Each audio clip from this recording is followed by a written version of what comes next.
Check microphone.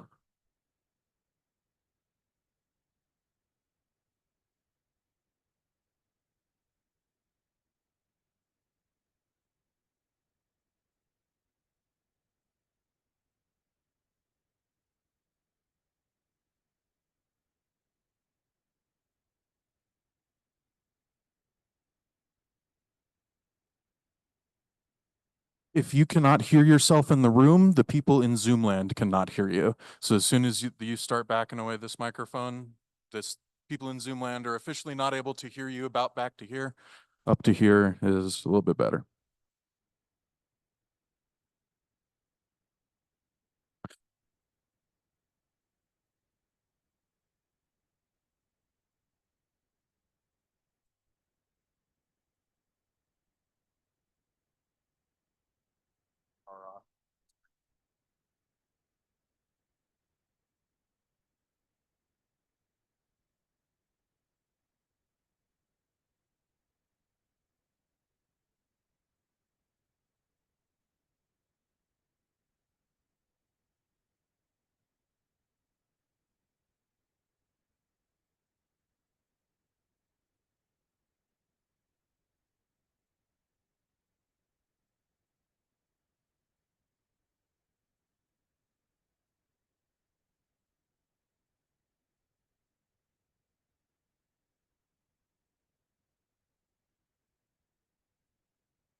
If you're talking into here, turn it off.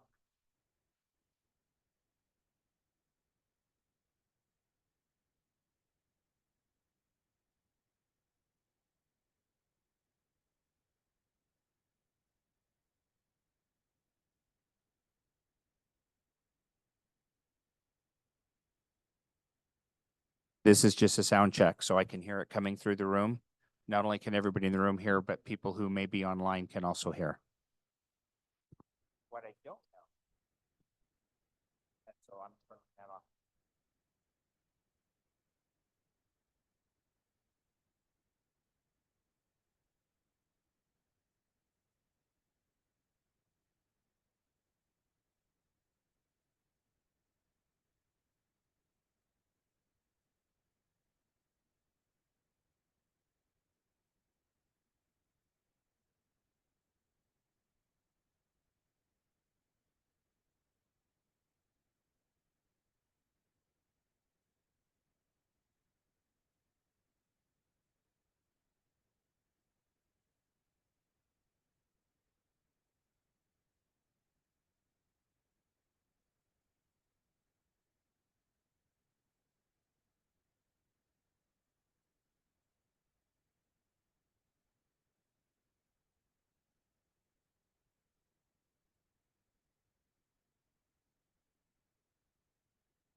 Testing, testing, testing.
Good morning.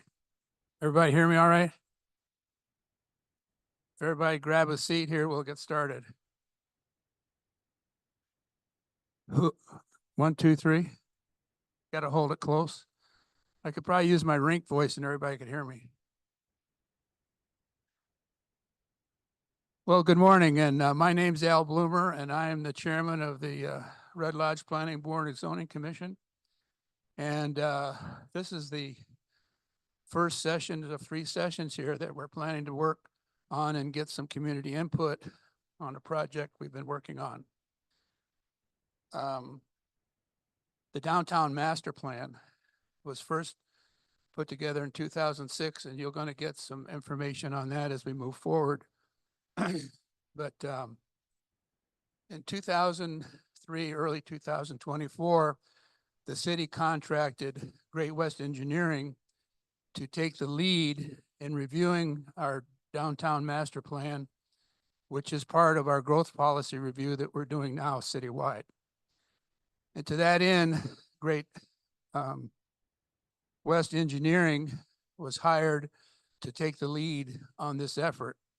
And what you're having here tonight is our first session of a community input on this project. And also we want to hear from the downtown stakeholders. In this particular session is the tourism group. And so it's important that you all participate. It's important that you all ask questions because we're going to take that information as we move forward in our planning. So at this time, I'll turn the session over to Chad Hansen, who is the lead project manager for this downtown master plan. Chad. Thank you, Al. For those that I haven't met, I'm Chad Hansen with Great West Engineering out of their Billings office. Jim Jarvis is one of our planners. He's here helping me. He's been the main author of the downtown master plan and helping me. Because I'm an engineer, this planning stuff's voodoo to me, so I need his help. And his lovely wife Sherry's here to help us, and she's going to help scribe. So kind of what we're going to do this morning, Jim's going to do a quick presentation on some of the history of the plan and where we're at and where we're going.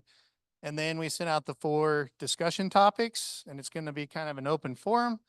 We'll start with the first one, what we want to preserve, get all your guys' ideas, and then you should have little smiley faces. If I didn't give them to you, you get to vote on which is your highest priority.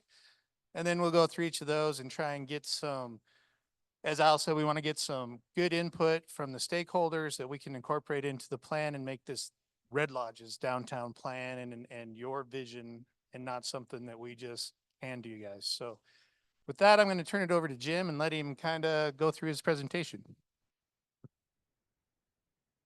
Thank you, Chad. Good morning, everyone. By virtue of a little history, my wife Sherry and I have enjoyed visiting Red Lodge through the years.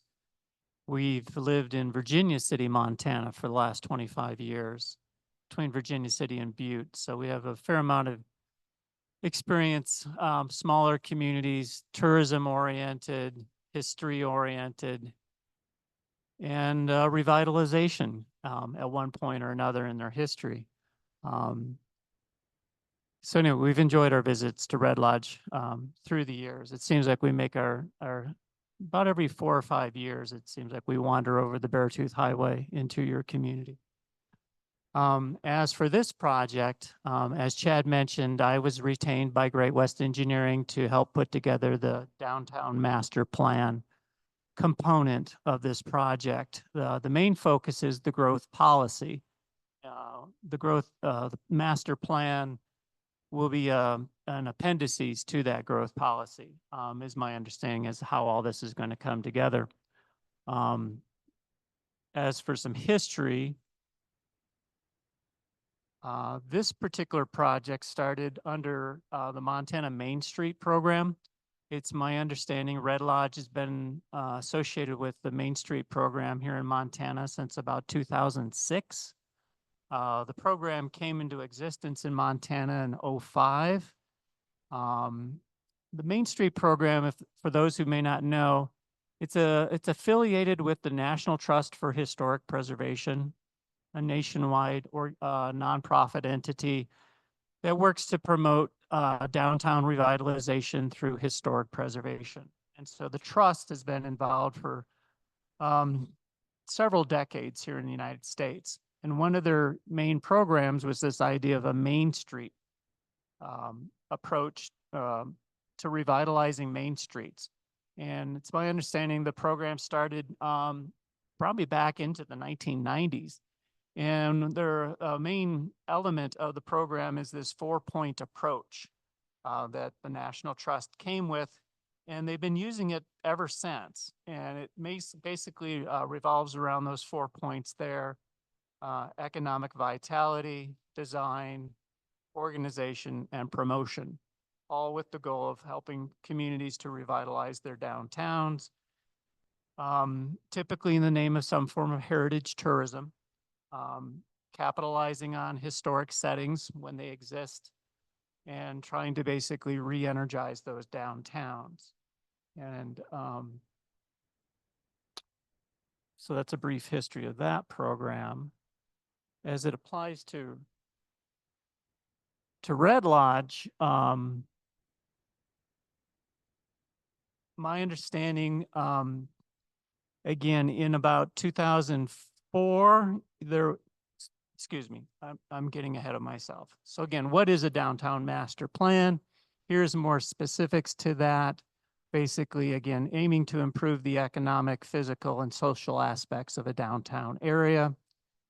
The operative word: implemented by the local government, driven by the local business community, but ultimately with the goal to create a vibrant and thriving downtown that benefits both residents and visitors alike. I think that, again, is a really important point to stress, that a lot of the revitalization efforts are driven towards tourism, which means visitors to your community for the most part.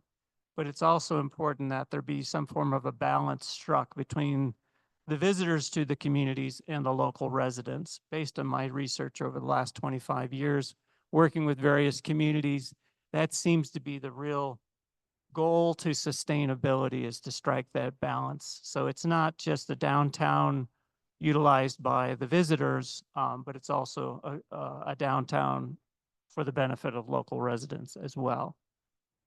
Again, those are 4 points I spoke to earlier with a little more information. Again, economic vitality. Again, it's all about assisting new and existing businesses in the goal of creating that vitality in the downtown area. Design is a very important element of the whole project, especially when you're dealing with a historic setting. How to capitalize on that existing setting, the history, the architecture, and through good design can you blend the new with the old, in the goal of, again, revitalizing that downtown. And then the final 2 points: promotion and organization. Promotion, basically to showcase the community's unique historic characteristics. And then again, organization as to who is actually going to be on the ground leading the effort through the years. And it seems the success of this program revolves around cultivating the partnerships between the various business owners, the local community, nonprofits in the community, ultimately everybody pulling together in the name of revitalizing the downtown.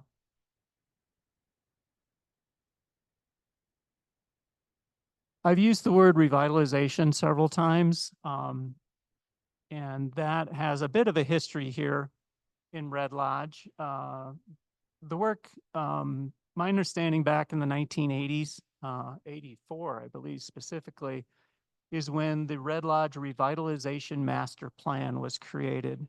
It's an interesting document. It's available off of the town's website or the city website, as to wanting to know what the community was thinking about back in the 1980s. And it wasn't unique to Red Lodge, but it was throughout, I think, rural America. A lot of communities were looking at their downtowns, many of which were struggling there in the 80s. There was a lot of economic turmoil at that time in our country. And so a lot of downtowns were struggling, and it appears that Red Lodge was no different. the community got together and reached out basically through the National Trust and the Main Street program, clear back into 86, retired and retained an engineer or architecture firm and produced the master plan to revitalize the community. And it's an interesting read, not only from a history perspective, but also helps to describe the architecture, the look and the feel of the community. And so that was created in 86. And I believe was part of the early efforts to, again, begin revitalizing the downtown. Along the way, I think that plan then gave away in the 2006 to an action plan. And that was a document that I relied on heavily with my initial research into this project. I found that action plan from 2006 extremely informative and very well done, in my opinion. And it seems like that really acted as a pretty major catalyst for the community. And now almost 20 years later, we're looking at updating that action plan in the name of a master plan specific to the downtown. As I mentioned earlier, the growth policy interacts directly with the downtown master plan. Again, this is an opportunity that we're currently working to update both documents so they work together to support the community's vision for the future and include actionable goals and objectives. And then ultimately, the funding for this effort to update the growth policy as well as the downtown plan is through a grant that was awarded to the city of Red Lodge in 2022 through the Montana Main Street program that I mentioned earlier. And that's the funding that's being utilized to make this, pull this project together. And here are the cover letters for the covers of the two documents that we're currently working under. Again, the Red Lodge revitalization plan from 86, and then the current growth policy from 2020. One of the questions that emerged as I was brought into this project back in April of this year,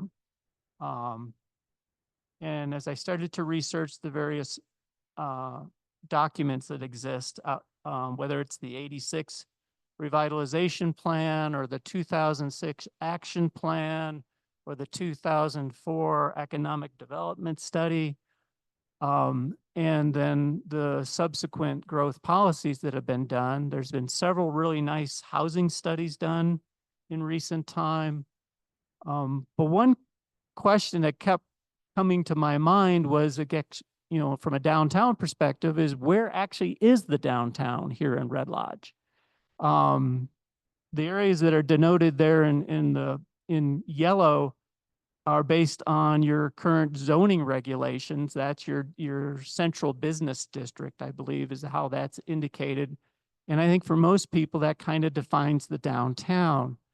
But as I got further into the documents, certainly Broadway Avenue appears to be the center main street of the community.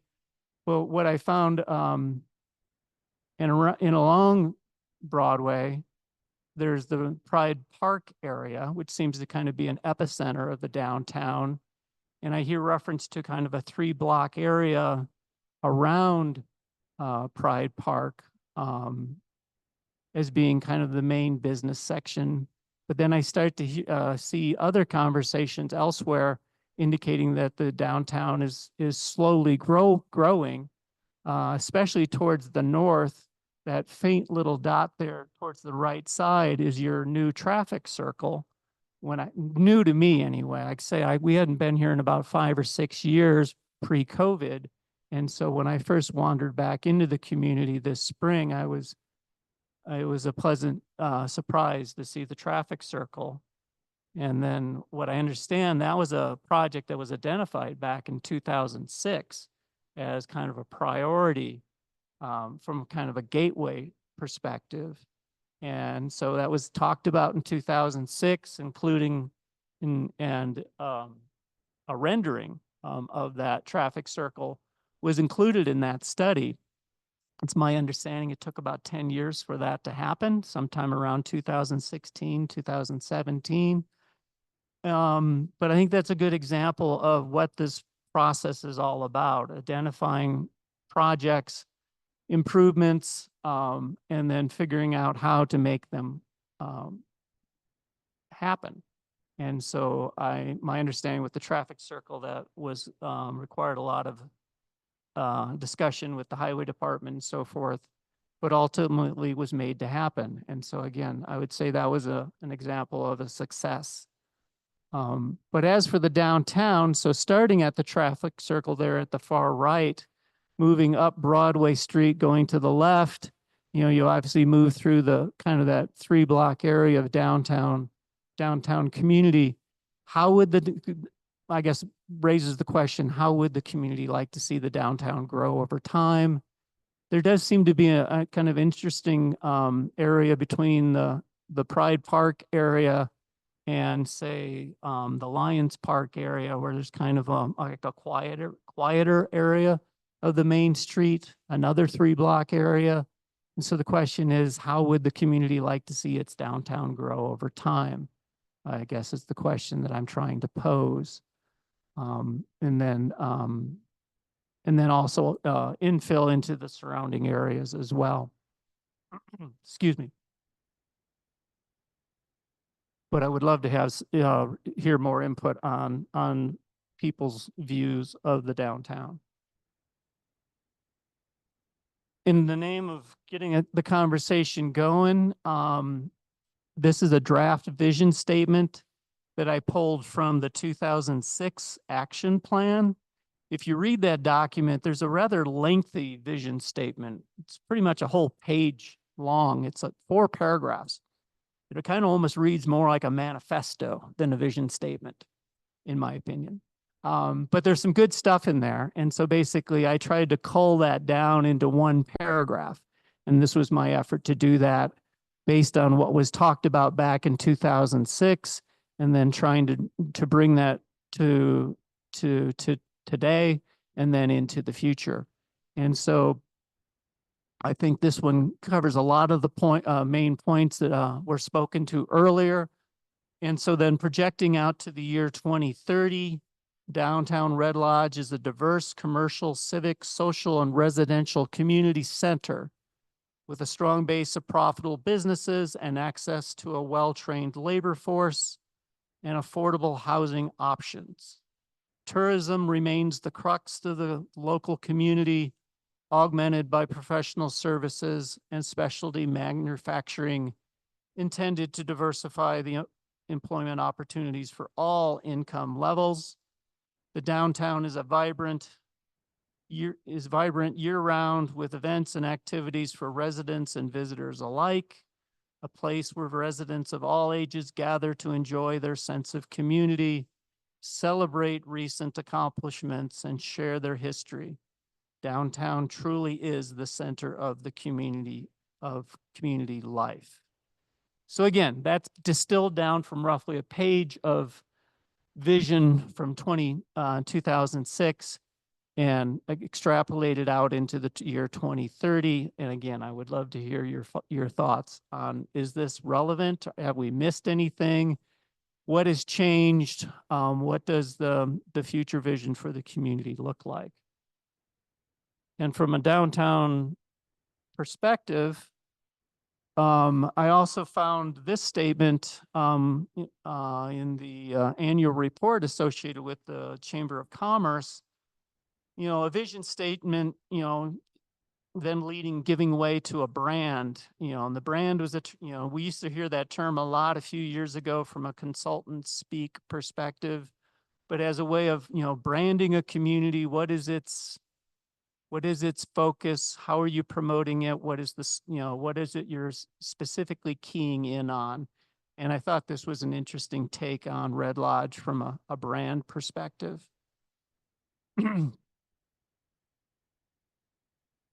That I think speaks to the community. And again, I would love to hear, is this still relevant? Is this how the community sees itself? As for a timeline for the project, like I say, this project kicked off in the year 2023. There was a series of, there was a kickoff meeting, is my understanding, a couple outreach efforts, a survey that was conducted in the fall of 2023. That was the information I was given when I first stepped into this role back in April, and with given the goal of creating a draft plan. And so I looked around at the various documents to come up with that draft, working with your local planning board. That draft was put together and then started to circulate through your community. We took the summer off basically since folks are pretty busy at that time of the year. And so now we're into that September, October period where we're looking for more public review. Again, the draft plan is by no means, it's a rough draft. And so it's very much a work in progress, and your input today is going to be vital to finalizing that document, hopefully in the November, December timeframe of this month, for a final presentation to your city government, and then finally adoption as part of the growth policy that we spoke to earlier.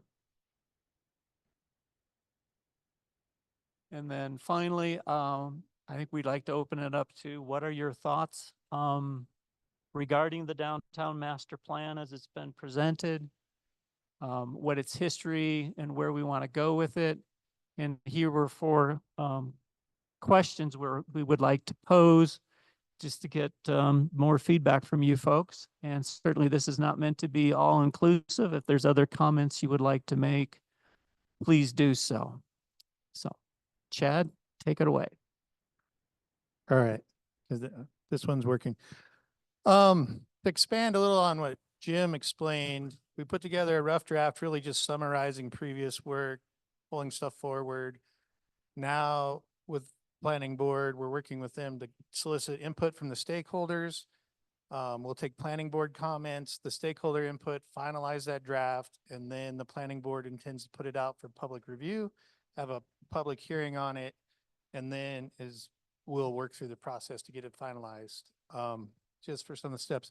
So today we had these 4 discussion topics we put out because I wanted to keep it kind of some bookends so Bill doesn't go off the rails on us. And trying to figure out the best way for people in Zoom land. If I get your comments and kind of relay them, and Sherry will scribe them up here. We're going to just do one at a time, Sherry. We'll start with, so the first item we wanted to visit is your existing downtown's pretty awesome. I love coming down here with the family and stuff. And so we want to identify things we want to preserve, what's working. And we'll start there on that discussion. But before we go, are there any questions for Jim or myself before we dive into kind of the open forum? Yes, Bill.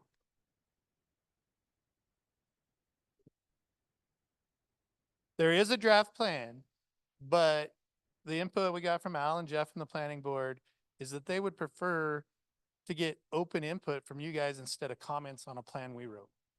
And then we are going to incorporate that input into the final draft plan. So, so we kind of pivoted our approach, and instead of having focus groups just to review a plan we wrote, I think it's a better idea to try and, we want it to be your plan when we're done. So we're trying to get more input to develop that plan. Does that make sense, Bill? All right. You had a question? Okay. So now, yeah, we did kind of pivot, but I think this is a better approach. So starting with things we want to preserve about downtown, what are some of the things you guys want to put on our list or think are important? Historical architecture, okay, and the feel and the vibe. All right. What else? You guys, the walkability. I want it to be walkable. I love that. What else? You guys, I know you got opinions. Signage and the wayfinding stuff they've been working on. Business signage, so a little different than the wayfinding. Okay. Is there something more specific on the business signage that you want to keep?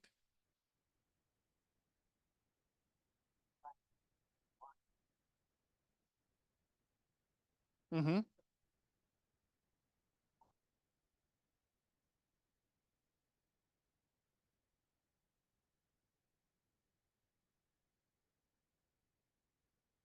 Mm-hmm.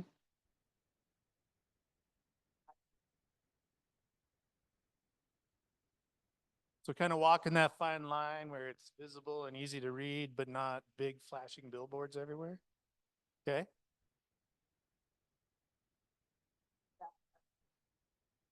Well, there you go.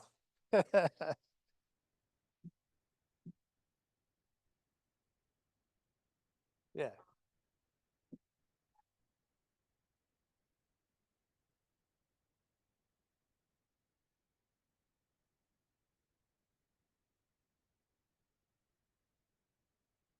Helpful, but not out of character.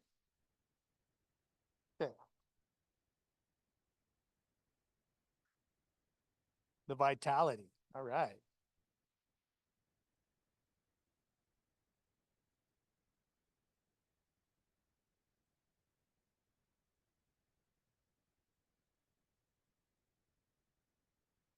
So remind me, who does the flower pots? Is that Kiwanis? No. Red Lodge Chamber does that. So we want to keep the flower pots and the flags and all the fun stuff going on. All right. Vibrance. The vibrance. So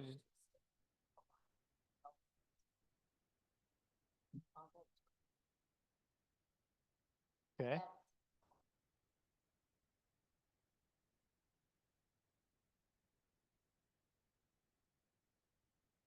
All right. A seasonal aesthetic. So I think that kind of tracks with that, like flower pots, but also in the winter we have the snowflake lights, those types of things. So keeping that seasonal aesthetic So the vibrance and the overall aesthetic and keeping it warm and inviting and all seasons. the seasonal aesthetics. Bill.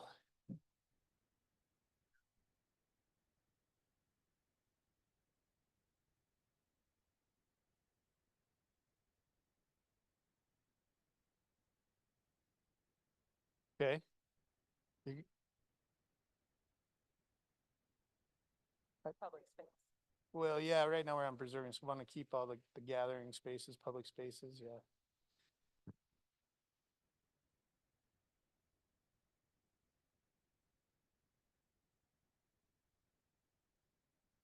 So.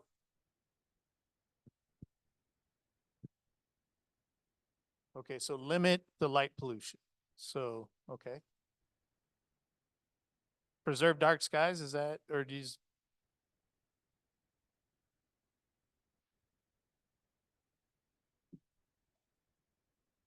Well, we'll put it up there. I mean, this is open to everybody, and then you're all gonna get a chance to vote on what you think are the highest priorities, so.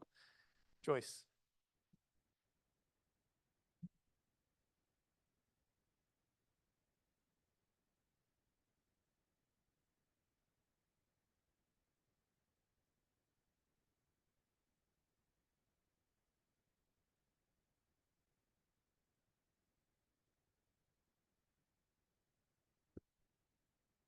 Mm-hmm.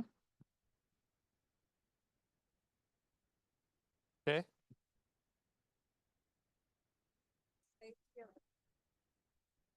I mean, So Joyce, I'll try and paraphrase.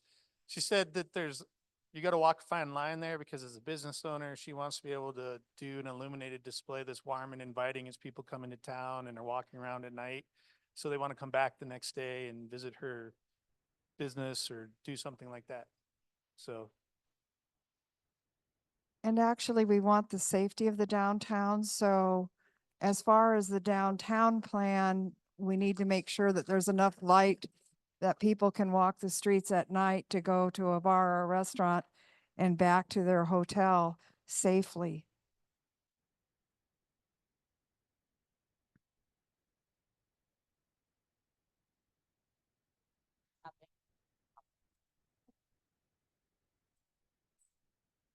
Oh, okay.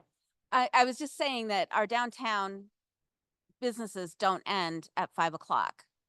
We have lots of tourism after 5, whether it's restaurants, window shopping. Some of our stores stay open until 7 or 8 o'clock at night. And the ability of having that vibrancy downtown and the walkability and the light. I mean, we need our We need the displays in the windows. We need the street lights so people feel that it's not a ghost town at night. Raise your hand if you want and I can bring the mic.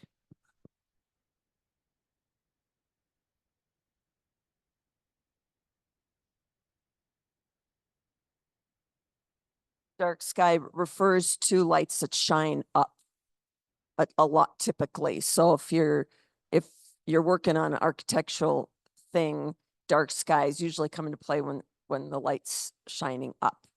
So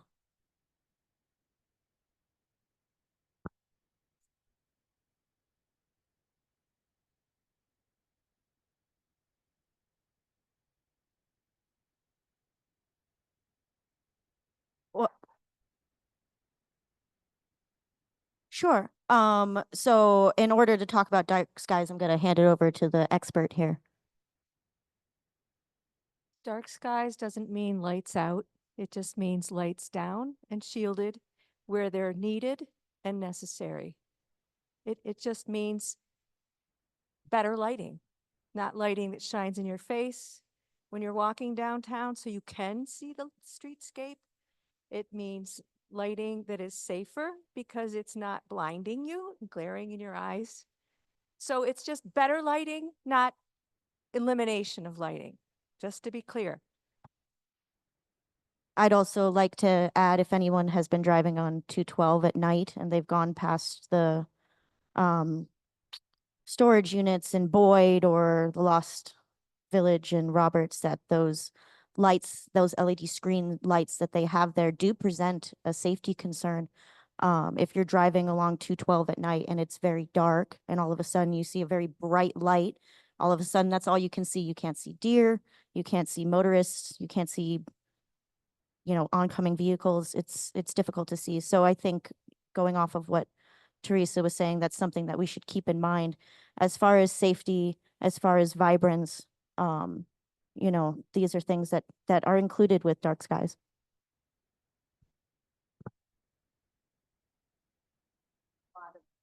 a lot of conversation addresses the downtown. I think that the side streets and businesses off Hauser and elsewhere should also, I don't know how to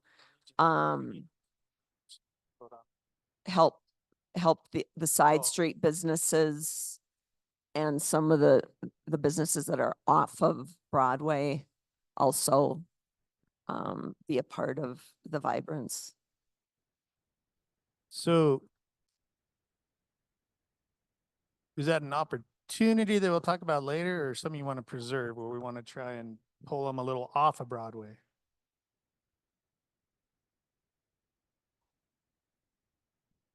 That this.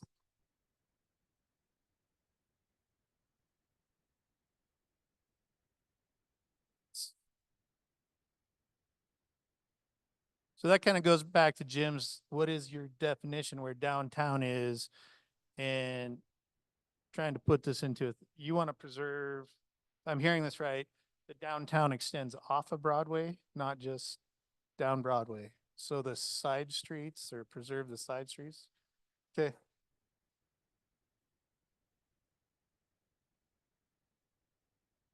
Perfect. The side streets is in addition to Broadway. I'll come back to you in a second. I'm just adding on to public spaces with Bill. So the facilities like public bathrooms, public parking, public bike parking, things like, so just adding on to the public spaces, but also facilities. Facilities, okay. And keeping those public and free to our visitors and locals. I'll let Sherry catch up, and then cleanliness over here. We want to preserve the cleanliness. Everybody, you do get a great job, I think, coming down. It's always clean and there's not trash and stuff. I got the microphone. All right, Bill. Okay. Preserve small, independent storefront businesses. You don't want box stores downtown? We're going to keep the talking stick. I'll bring it over there next. I'd like to see downtown have retail people don't need plumbers on Broadway in the downtown business Preserve a district. retail. Yes, business those district. businesses that have walk-in traffic need to be in the heart of downtown, and businesses that don't necessarily have walk-in traffic have a place for them outside of immediate downtown. Okay.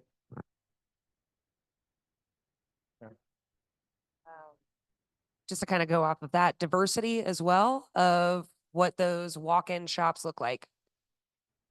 So I'm gonna get my steps in. I just probably want to repeat what somebody just said. We could use better public restrooms downtown Red Lodge. And I don't know where it would be, but it's a question I get asked every day, and it's a tough one to tell somebody to hike a mile down the road or go into True Ace Hardware for a restroom. All right. I'm sorry. Maybe signage for public restrooms, because I know that like Ace Hardware offers public restrooms.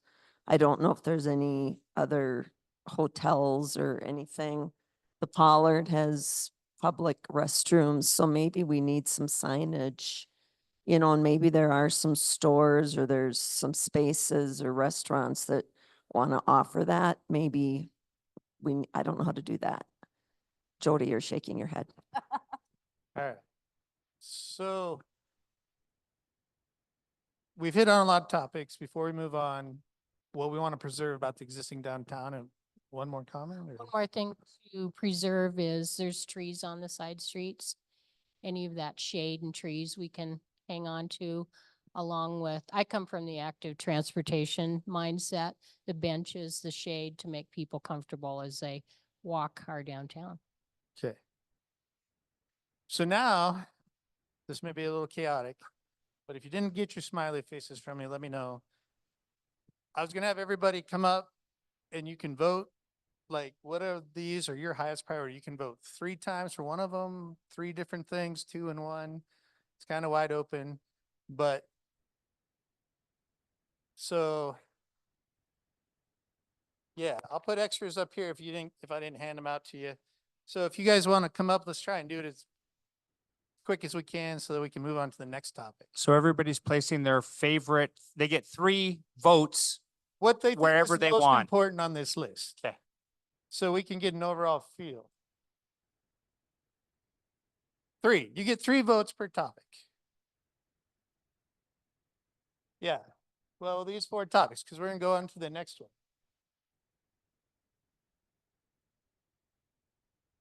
You know, I thought the smiley faces were more fun than just dots, so.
All right.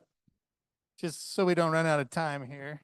The next topic or current challenges you guys think downtown that we're facing, I can guess a few of them, but Dave, are you ready? Oh, Brian, all right. Is there any part of this that can help some of the businesses come into an accessibility compliance to So, get into the storefronts? A lot of that comes up a lot with the changeover of businesses from one to another. How do we get people in that need accessible access? that's absolutely, I think, a challenge that we'll put up there that could be addressed. Raise your hand if you'd like the talking stick. Sidewalks. Sidewalks? I think that's a big challenge. And those crazy things that they did on the corners that are completely inconsistent is part of the The sidewalk situation. ADA ramps? Yeah. Okay, Yeah. thank you. sidewalks and I literally ramps. saw a gentleman almost fall the other day. Okay. Sidewalks and ADA ramps, they're uneven and yeah, there are some older sections. Yeah, I guess on sidewalks, sidewalks repair in particular, and then code enforcement for sidewalks, particularly with snow removal.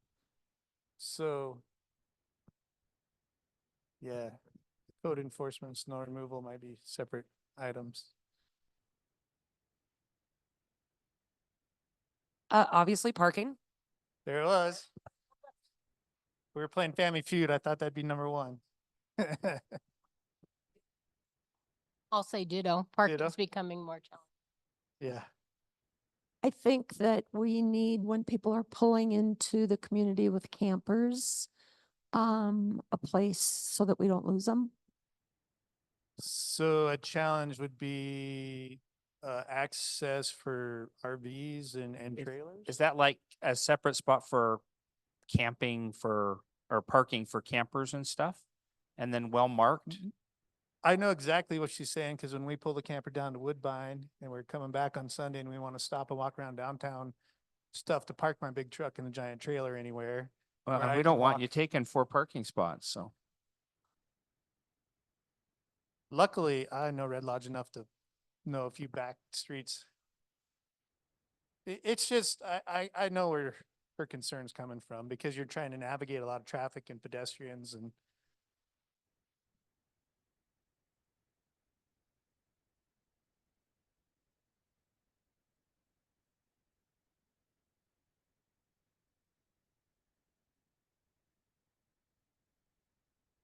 there's no Walmart parking lot. Yeah. Yeah. But back here first, and then we'll jump here. When I think about challenges, I think off Main Street as well. When, for example, currently we have detours for Main Street as they're doing construction, but also during events like 4th of July parade and that kind of thing, when people are searching for alternate routes, they're going down the side street, Platt, Hagen, et cetera, and there's potholes. The pavement on either side is pitted. Even with the new paving that they just did on Platt, it's not consistent. So I think that we should think about paving side streets so that they're safe, accessible for people to drive and walk on. Okay, especially as you get more traffic that's getting pushed off properly. So on the issue of snow removal in the winter, as a local business owner, I can go out there and shovel my entire sidewalk only to have the Montana Department of Transportation come 30 minutes later and take, it's like cement, and they throw it up 3 feet, 2 feet onto the sidewalk, and you are the balance of the day literally chiseling through it. And I think it could be addressed, because I'm not sure they have to go that close to the sidewalk. We have a large area for people to park. It just, I've talked to city councilmen before, and they said it is something that should be looked at. Especially, you wouldn't know that if you weren't the one out there doing that every day. Right.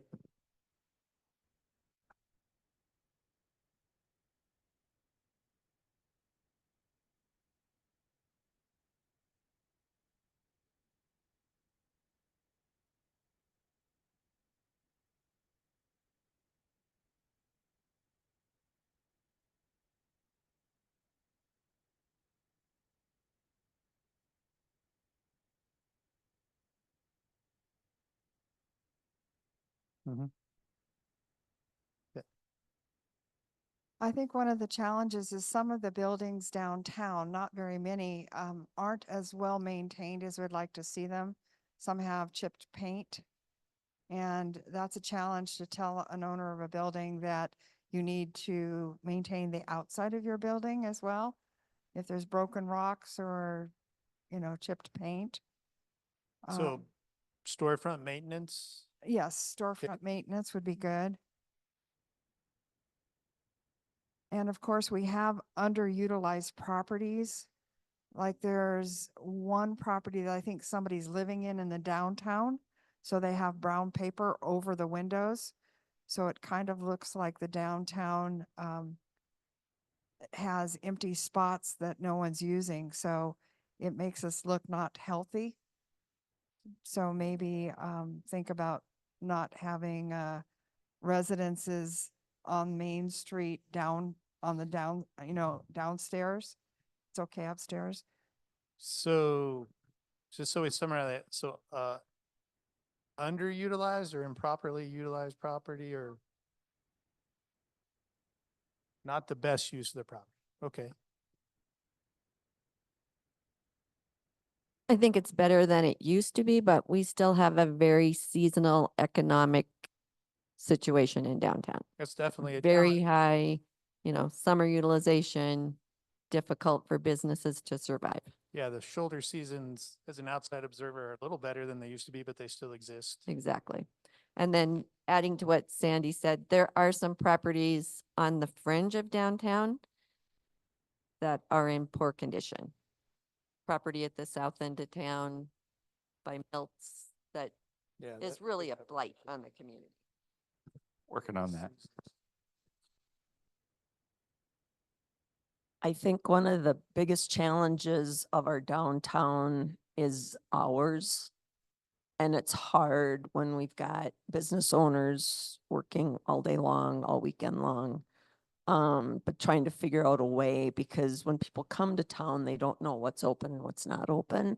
And that just might always be that situation because of our employment issues. But I don't know how to.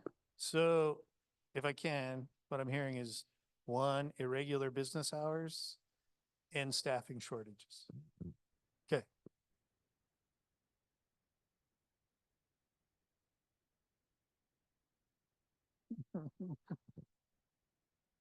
Another challenge is safety when people talk about walkability. People just trying to get across the street at the corners. We talked about maybe doing some painted bump outs or some type of safety feature there. So more pedestrian safety specifically? Okay.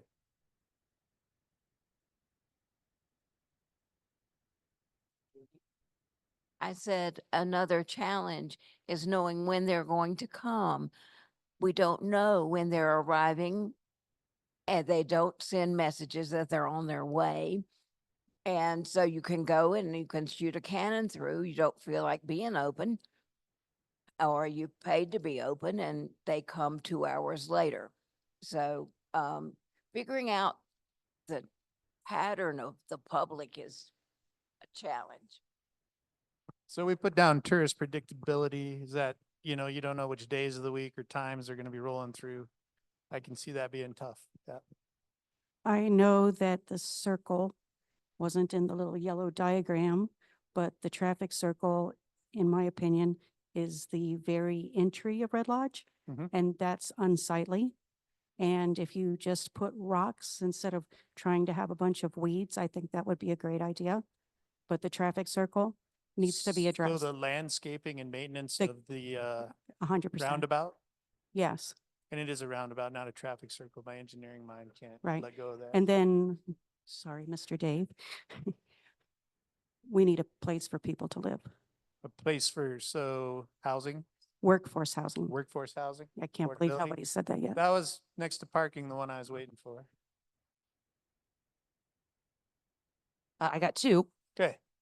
One, community entrances on a whole, I think, just maintenance and making them very attractive coming in. But I think one that no one likes to talk about, but budget to do all these things.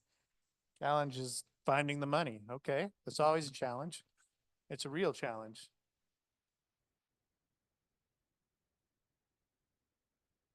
There and then there and then. I'll go back here. One challenge that I have faced is neon signs. In the last few years, we've had 5 to 7 new neon signs jutting out from buildings, and they're legal. And do we really want every business to have one?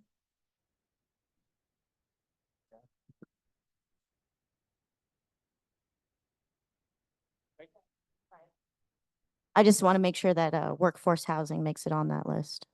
We added, I believe. We got, yeah, seasonal housing and workforce housing. Bill, did you have a?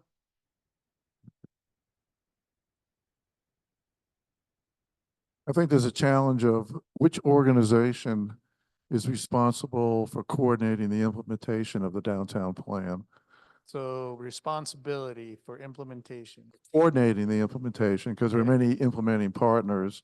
And I think I think a better definition of the organization responsible for doing that is important.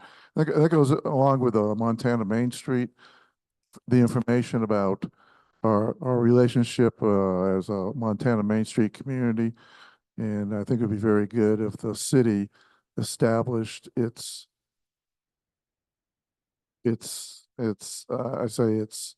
relationship with the state for the Montana Main Street program. Right now, that program is being coordinated by the chamber and others, and really not by the city. Okay. All right, are there more, or are we ready to vote on these? Like what you guys think are the biggest challenges? Oh, wait, one more. Hold on. Our downtown is not vibrant year round. And I think Marcella mentioned something like that, and I don't see where it was addressed there.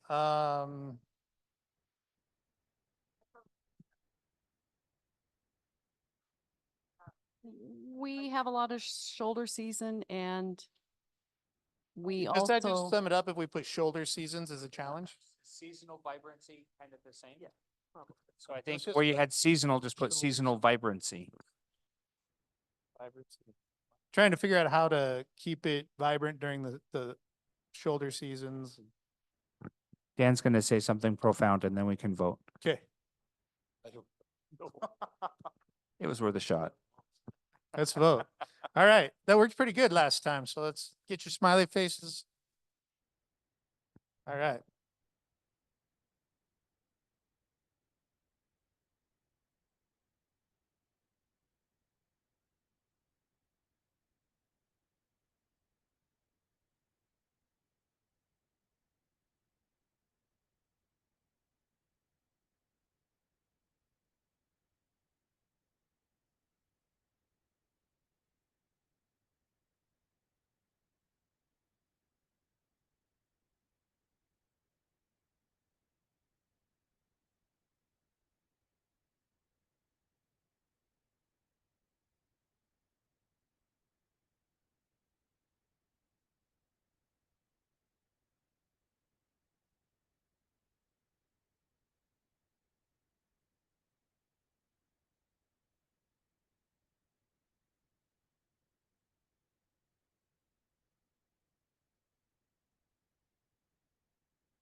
All right. So now this should be hopefully be a more fun topic. Let's talk about the opportunities you guys see out there, things that we could be implementing, doing, moving forward that could be rolled into the ultimate vision. So who wants to start? All right, over here. Thank you for waiting. I am at Yellowstone Wildlife Sanctuary and we are in Coal Miners Park. So we have a bird's eye view of what's happening downtown, but we are not actually in downtown. We are there all year, so we know what happens all year. So what I see, and this is coming in 2 years ago as a newcomer, is the opportunity for collaboration and for the town to think bigger. For example, we're there all year round. We can collaborate with you to help bring in business. We look at it as you have peak seasons where the congestion of tourism is so bad they can't spend their money. You want to spread them out. You want to bring them in when the slide is down or when the traffic's down. So you boost your low times and peak as you usually do with your high times, but you make it so you can get every dollar that's coming this way. The reason I'm mentioning Coal Miners Park is that you have games out there, baseball, you have soccer, you have track, you have the high school football games. You have an audience that drives straight there and straight out. They also drive to the sanctuary. We have about 15,000 people a year. To us, our job is to send them to downtown. What you need is to expand how you view downtown, that you're not just a little street hoping people will come, but you are a community that pulls together. We're excited to say there are opportunities in town. We're excited to say, come stay the night, come eat. We're excited to share what Red Lodge has. So include some of those extended areas in how you think about downtown Main Street. We are influencers. Great.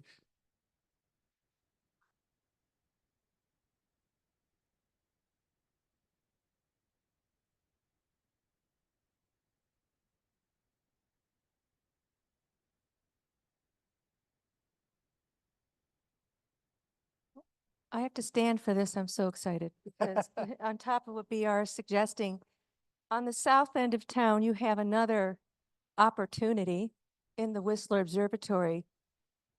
Believe it or not, we're bringing people to Red Lodge. Families are calling us. They're coming over.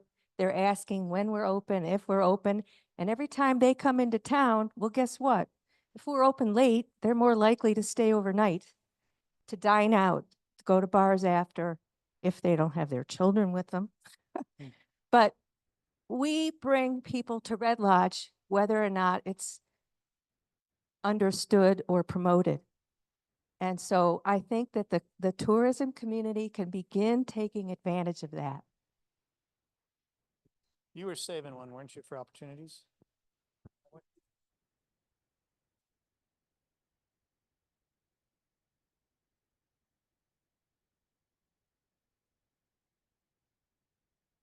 Promote activities outside of the downtown?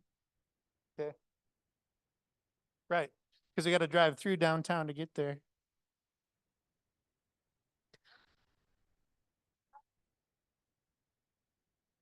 Mm-hmm.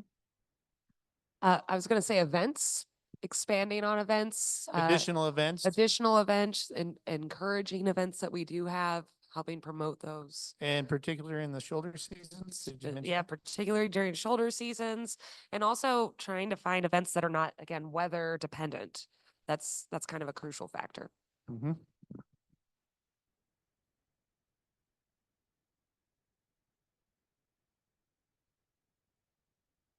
Laurel has a welcome to Laurel sign. Roberts has a welcome to Roberts sign. Bridger has a welcome to Bridger sign, but Red Lodge doesn't. So we're not really welcoming, short of the Chamber of Commerce having a banner. That's a good thing, but I will it's- say it's Bill's ordered. working on that right now.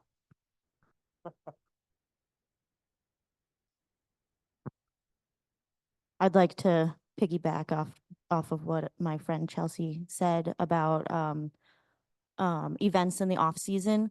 I work at the museum.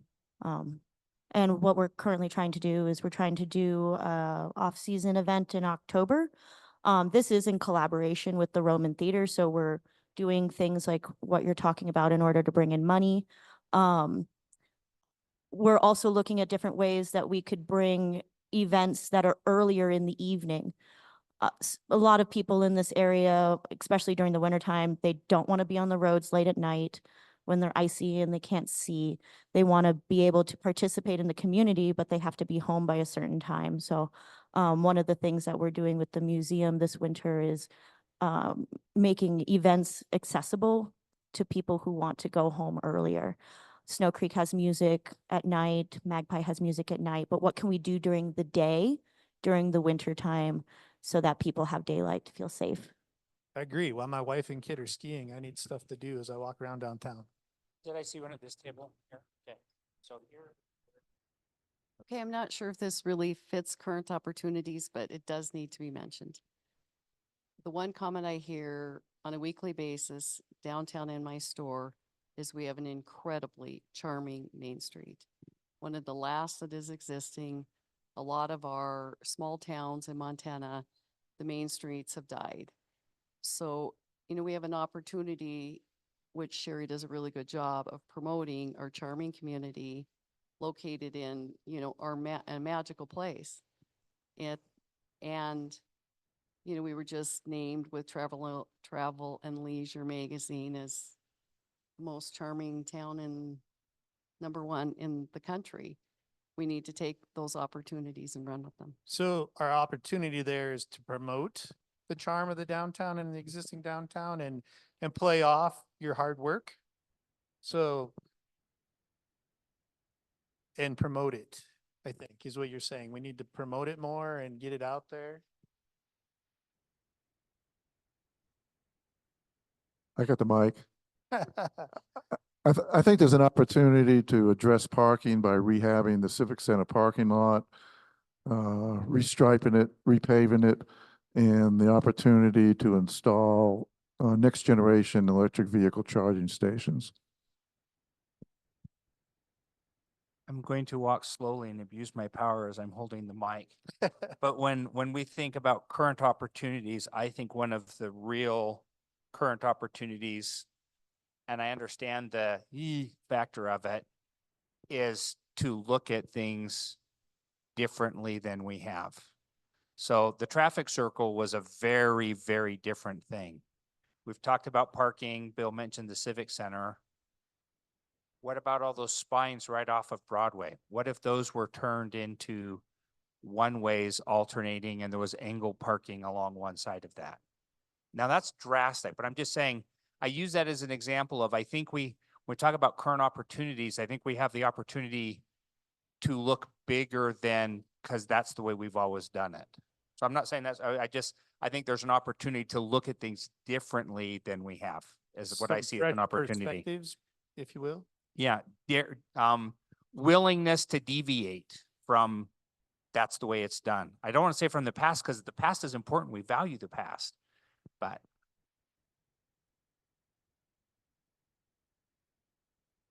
No, that was a much better way to put it. Thank you.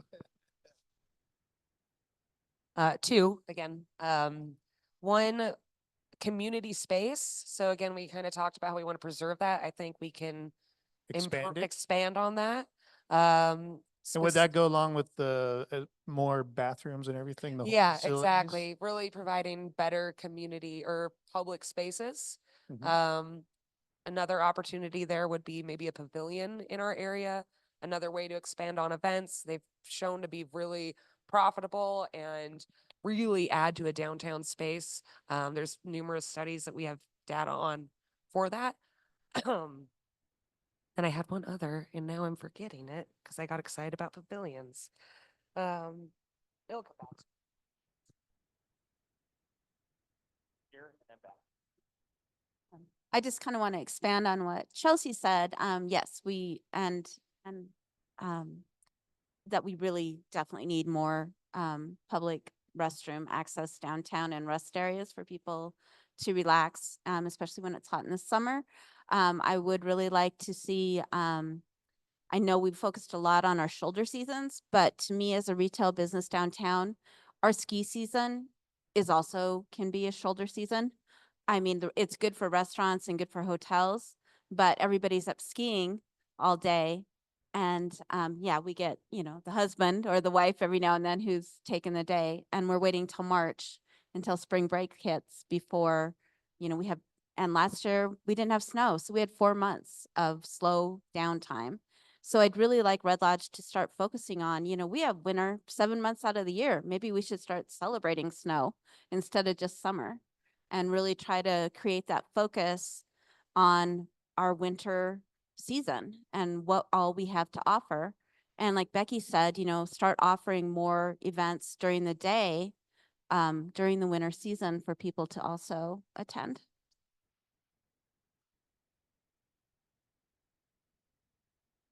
We're part of Buses of Yellowstone, and we think that we bring good things to Red Lodge. However, it is more seasonal, obviously.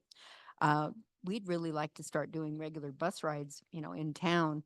Right now, we just do fundraising trips up the Beartooth, and it is very difficult for us to get this planned out with just strictly volunteers. We don't have regular office showroom hours or either.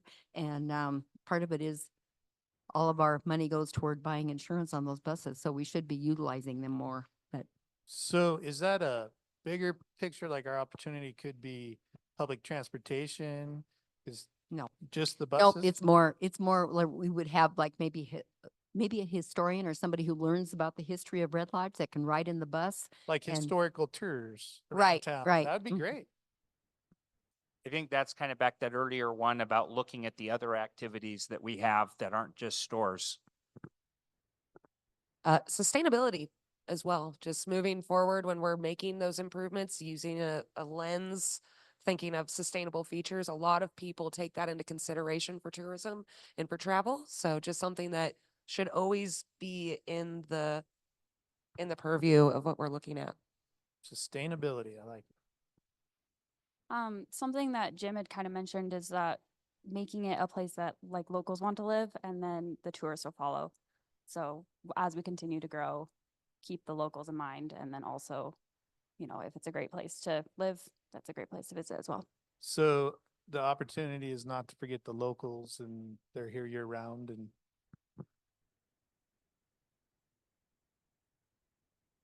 So an opportunity I'm thinking of, I'm doing a lot of listening and everything I had is being covered, but one that I just realized is with the city taking over the Rocky Fork property.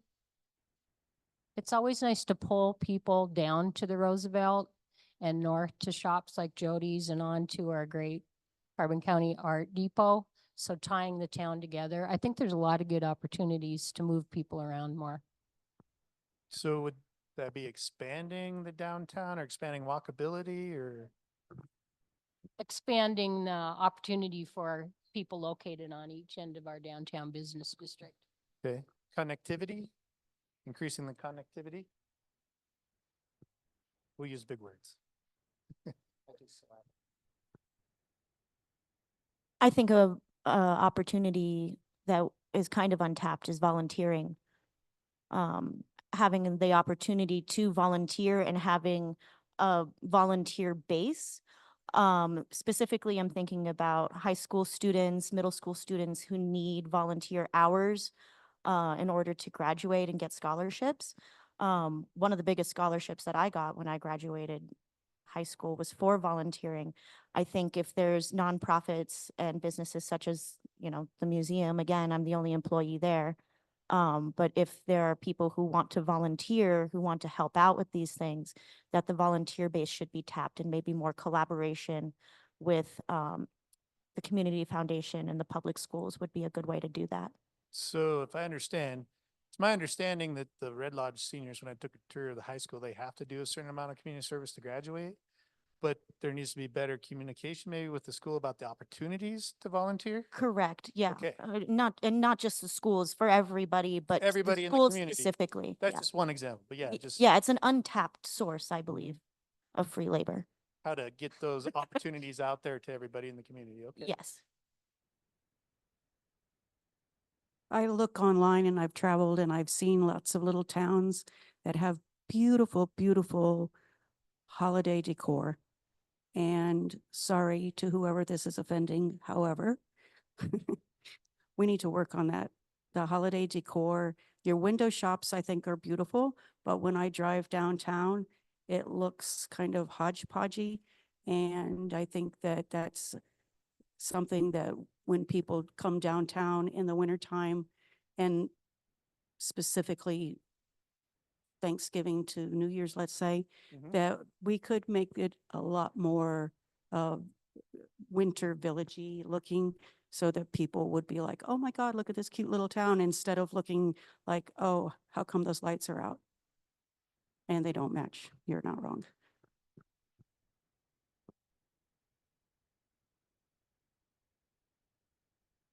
When we first came to Red Lodge, there were colored lights strung all the way across the highway. And it was very festive. And that was it, those colored lights. And I know that, that the Rotary and some of the school volunteers are wrapping the poles with lights and the snowflakes. But it really was festive when those lights were draped across the downtown. So that again ties back into more holiday decor, Christmas villagey looking theme, maybe? Okay. All right. Any last comments before we go to vote?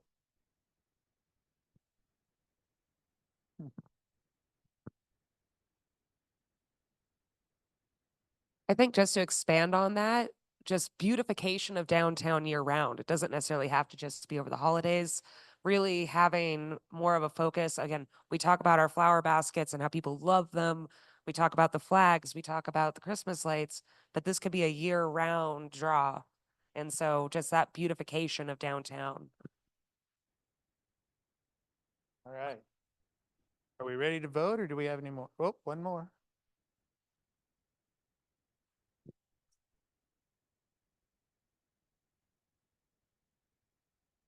I would hope the city would have an opportunity to incentivize developers for workforce housing.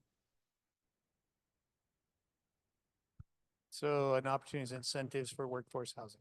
Okay.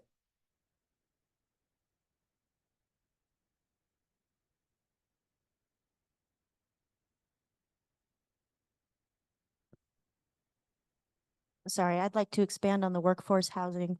I think when we talk about workforce housing, that we are expecting the business owners to provide that housing.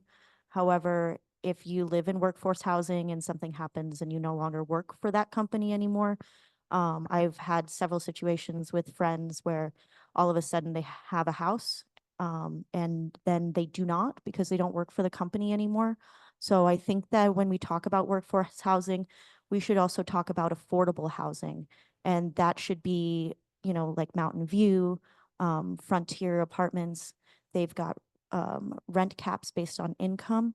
If there's more of that kind of thing that is incentivized, you don't have to worry about losing your job and your house in the same month. Okay, let's go ahead and do the vote so we have room for the last topic and wrap up.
All right.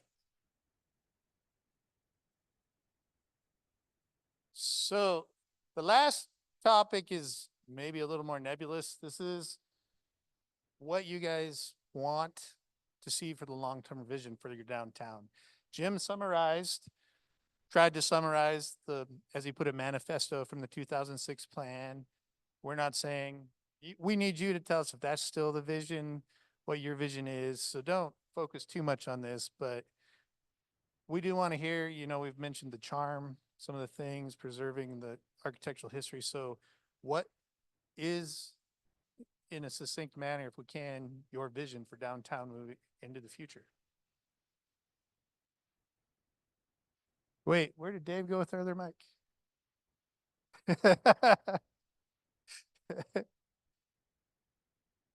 Ah, I was expecting you to talk longer. oh, I'm not here to talk. I'm here to listen. My long-term vision for the downtown is to maintain storefronts that are run by the owners. They have more say. Another, I think that the problem with the downtowns going away everywhere is all the box stores and businesses being run by employees instead of the owners. When an owner runs the store, it's being run well. And I think that when somebody comes in to purchase and you find out that the owner is there, I think it carries more weight and you have more confidence in it. So my vision for the downtown is to maintain those small stores that are run by locals.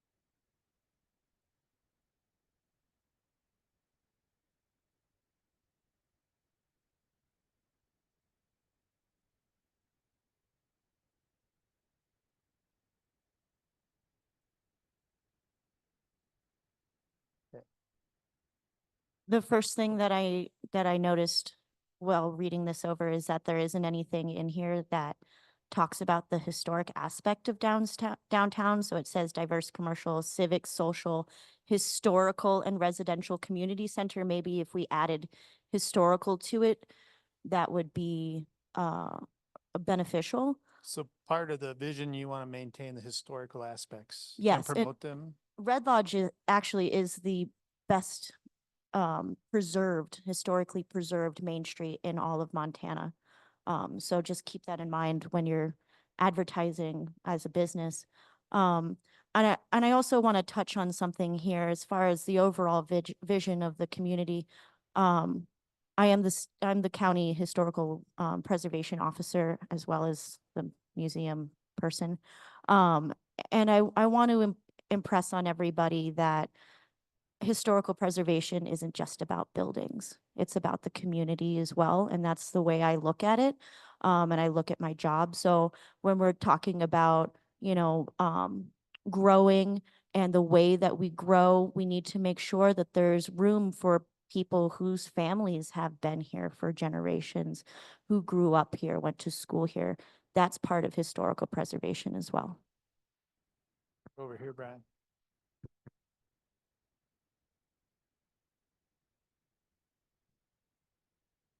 I would like to see in the long-term vision statement, sustainability. So when we're asking groups to collaborate, like the city and stuff like that, was just an example, like snow removal, sustainability in our operations for the downtown, making sure that that's plugged in. Mm-hmm.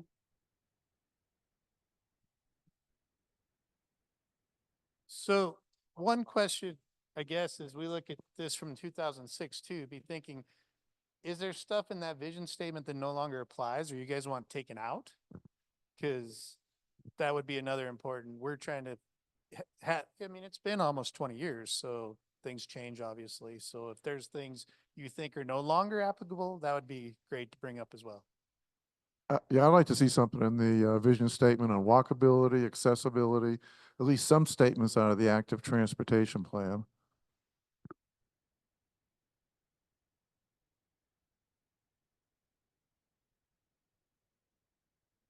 Along with Becky's point about the history, I'd love to see a word added in about culture, preserve the culture and the history.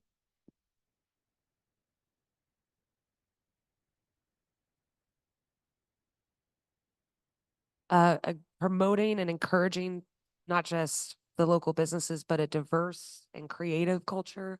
I think that's one thing that's really unique with Red Lodge is we have so many different people from all over.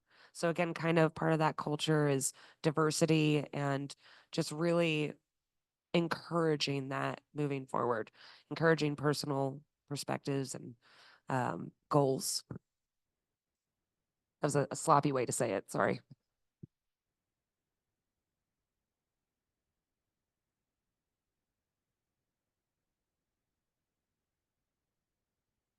I'd like to see Red Lodge embrace its entire story. When I look at it, I see a community on a creek bank that had a mine, that had miners, that had all these different things that went into its beginnings. And it has dealt with flood, fire, everything that nature has to throw at it. And yet historically, it has survived. It has charm. It is an amazing community.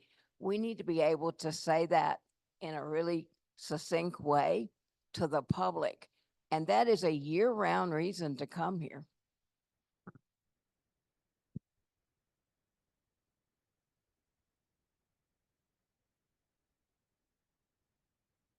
I don't know if this is the right place to talk about this or not, but one of my main jobs has been to protect.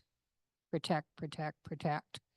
don't want buses coming in here and going up and down the Beartooth Highway and taking over what we have.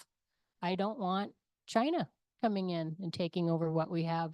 If you've been to West Yellowstone, it's a scary proposition. I mean, I could go on and on about that for an hour. I won't, but I think just the mindset of protecting what we have is pretty big idea. Well, yeah, I was sharing. Does that, just so we understand, does that go back to the local businesses and keeping it more local? Exactly. Local businesses, true. local Mhm. ownership, Yeah. not bringing in out-of-state Yeah. investors. and Staying chain true to our stores. brand, I always advertise to the people that we want to embrace and that will also protect what we have. So.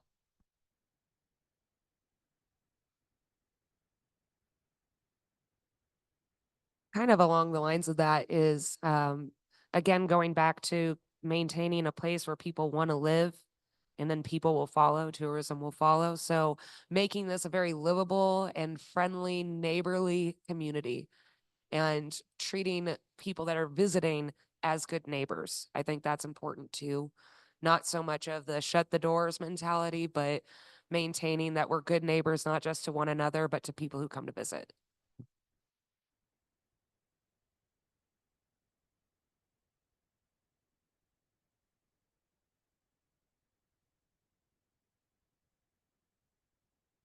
I know you already have it in there, but just recognizing that tourism is really the crux of our community. So reemphasize that part of the Yeah. vision that you guys depend on tourism, like it or not.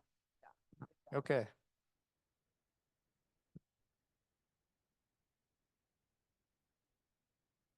One of the things that I noticed the first time I came to Red Lodge is that the people that are walking the streets, our locals, look the tourists in their eyes and recognize them, smile at them.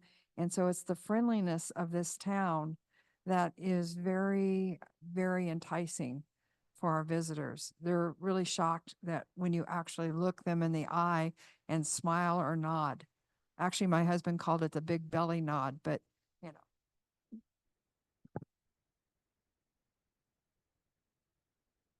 What other things out there should we put up here? Are there, similar to the tourism as crux, is there anything in that vision statement that you guys think needs to be reemphasized?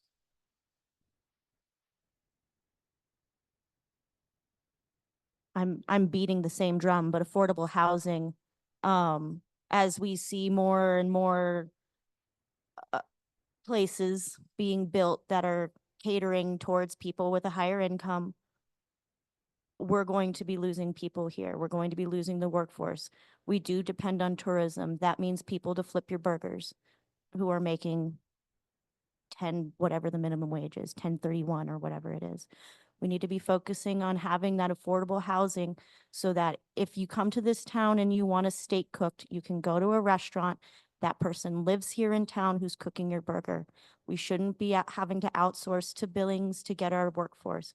They should be able to live here. They should be able to walk to work if they want to. They cut me off. Oh, never mind. I think for the people. So I think that when we talk about, people coming in here and have affordable housing options, if we don't look at that in a long-term way, the next 25 years in Red Lodge is going to be very, very difficult. And we need for our elected officials and our appointed officials to care about those things without having to be told.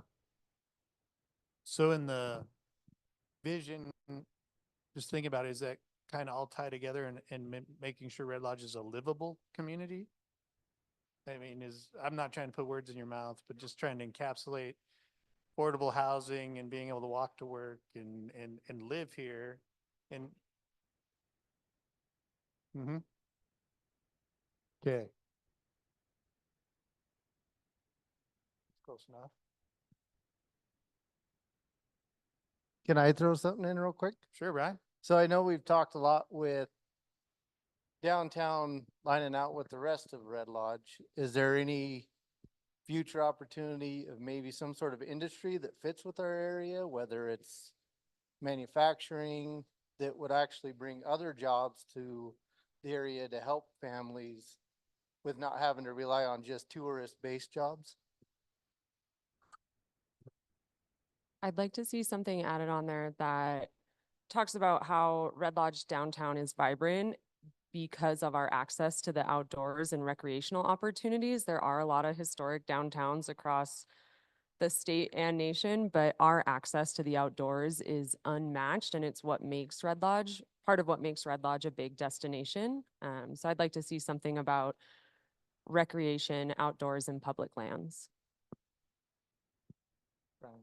So just a second, we're gonna get that one and then we're gonna jump back to you, Ryan. So what you're suggesting is we talked about diversity, I believe somewhere of stores, but not just downtown, community-wide, attracting diverse industries and.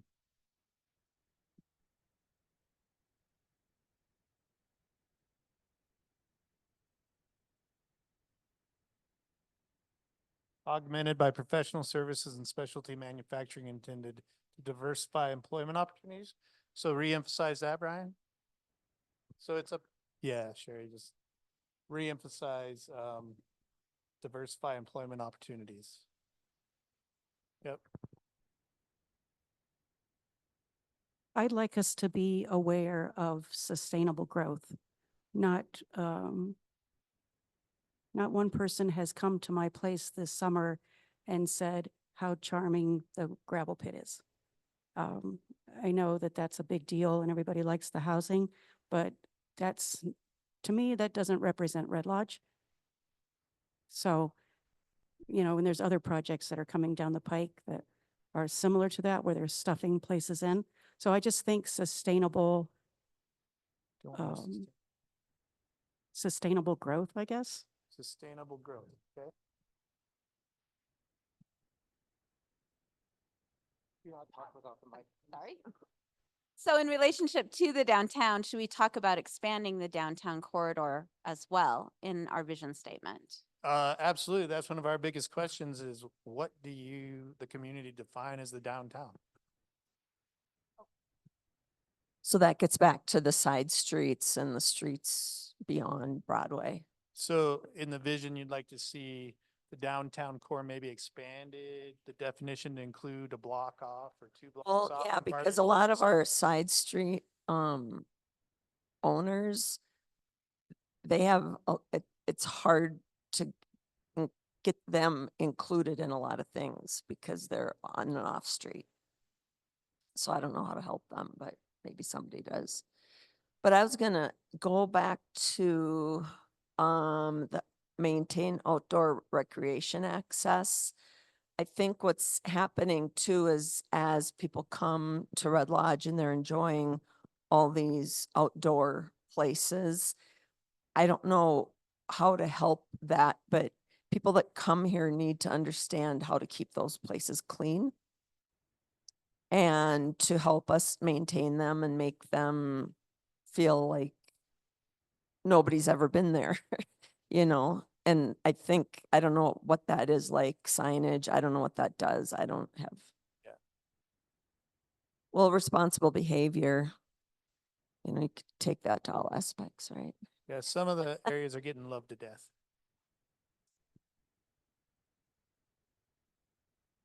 Yeah, just kind of to emphasize on that, but yeah, just promoting responsible behavior, not just for our recreation and our outdoor spaces, but also just kind of educating the public and the guests about what Red Lodge culture truly is and sharing that experience with them. Because I think about night skies in that regard, where a lot of folks leave lights on at night for safety because that's where they live and that's their protocol. But here, I want my neighbor to turn off their lights so I can see stars. So it's an education piece because we are sharing our experience with a broad community and a bigger scale of people. And so just making that education a little bit more available and again, approachable. It doesn't have to be like, you have to do it like this. It's like, this is how we live our life and we want you to share that experience because it's why we love it and why you should love it. Here, Brian.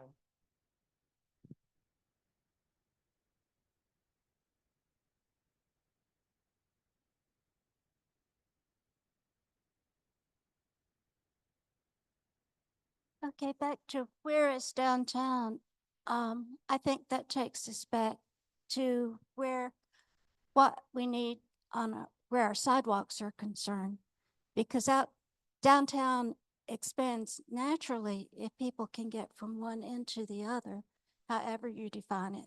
And this building right here is an example of that. It was an abandoned building for many years, and then it found tenants who are supported by the community, and that it's a lot of the community interacts with this. But when you have sidewalks between our traditional downtown and here that have gaps or that are torn up, some of those opportunities are missed. We've had some events that have occurred here that add to filling in the shoulder seasons, for example. And they help to increase the economy, and they also help to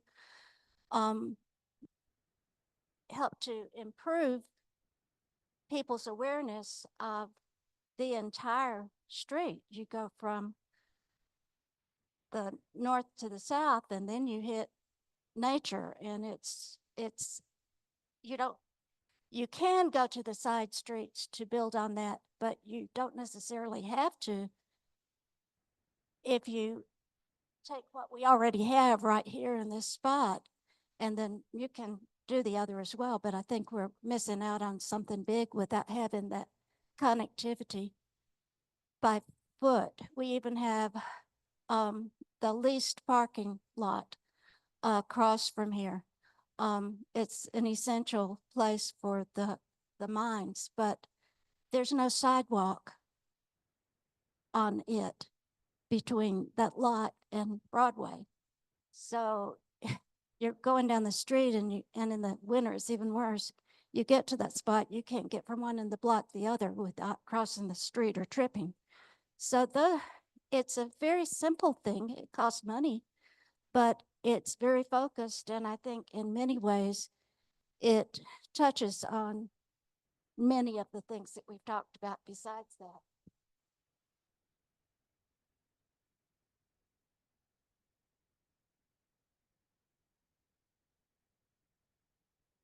I think a lot of what you see happening in Billings and Bozeman is that the infrastructure can't keep up with the amount of growth. So for example, this new apartment complex that they've approved to put across from the Circle 17, I believe it's 32 units that they're putting in there. 20 what?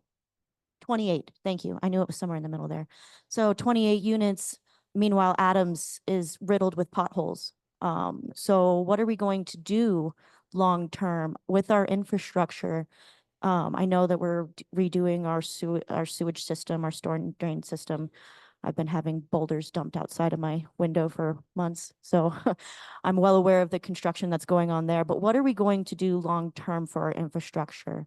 Already 212 is dangerous and narrow when you're coming to and from Billings. What are we going to do to keep the roads maintained, keep the internet going at a reasonable speed? Northwest Energy, how are they going to keep up? The things that they're going to need to support a growing population, which is inevitable in my opinion, but how do we plan for that long term?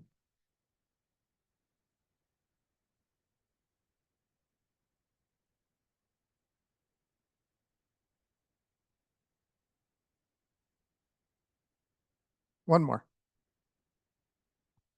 Just to kind of go with that, part of what helps keep infrastructure moving forward and how you can afford to pay for that infrastructure is through that growth and tax revenue to pay for a lot of that infrastructure. So that is one thing that is crucial when considering development. Just remembering that it will be generating tax revenue for the city to maintain the infrastructure, but having that long-term goal in mind.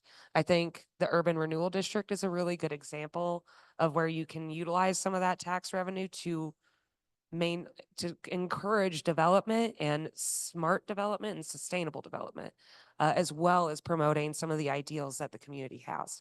So maybe that is a roundabout way of saying is when considering development in the area, just big picture, how is that going to affect our community long term? What is going to be again, makes you feel good on the inside, but also pads the pockets to pay for itself.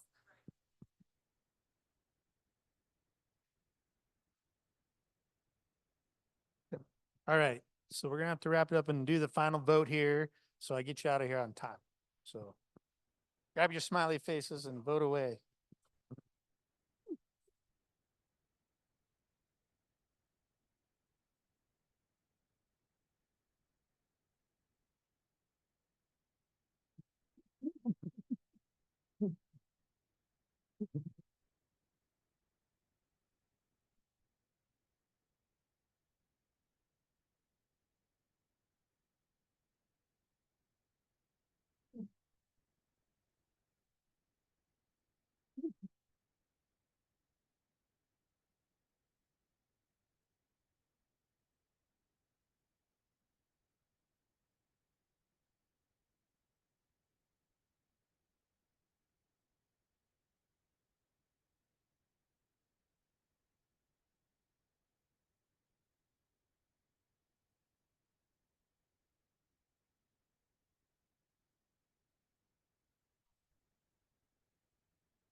Oh, sir.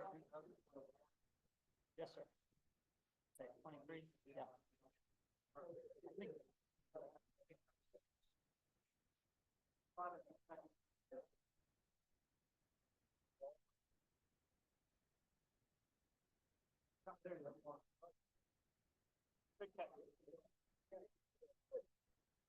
is things going with the planning board, growth policy and all that good stuff?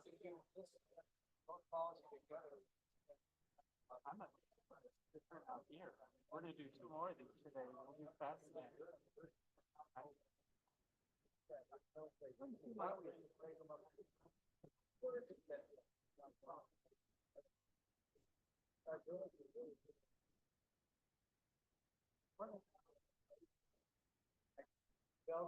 Nice to have the group. In terms of what we already put together in the draft back in May.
All right. So just a couple quick housekeeping things. I've heard a couple comments, questions on coming to the other focus groups. Just for your information, we're going to do the exact same thing. So you're welcome to come again, but there's really no need unless you want, or you go home over lunch and think of stuff you forgot to say and you want to come put it down. But we're going to do the same thing, just trying to get different perspectives of the community. I want to thank all you guys for coming out. I work in communities across the state. Every time I do something like this in Red Lodge, I'm blown away by the public participation and how involved your community is, and it's just awesome to see. And I think Al wanted to do a quick thank you as well. Yeah, thanks, Chad. Again, I want to thank you for coming. I really enjoyed listening to the comments. It was open. You can be assured that the planning board and the city council, as we move forward, will take your comments to heart. What this will help us do as we go through these 3 sessions is maybe we can prioritize a little better and, you know, what's important to the community and give us some priorities. And over the next several weeks and months, we'll be accumulating this information. Great West will do that for us. And then they'll prepare a draft of the document. And then that document will be reviewed in a public forum at the planning board. It'll probably take 2 or 3 sessions. And then once we get through with it at the planning board, it'll move on to the city council. And the city council then will review what the planning board has recommended, and then they will adjust, approve, or move forward with it. So hopefully we can get it all done by January, certainly by February. Chad, I want to thank you and your staff. It's really great. And thank you all. Hope you all have a great rest of the day.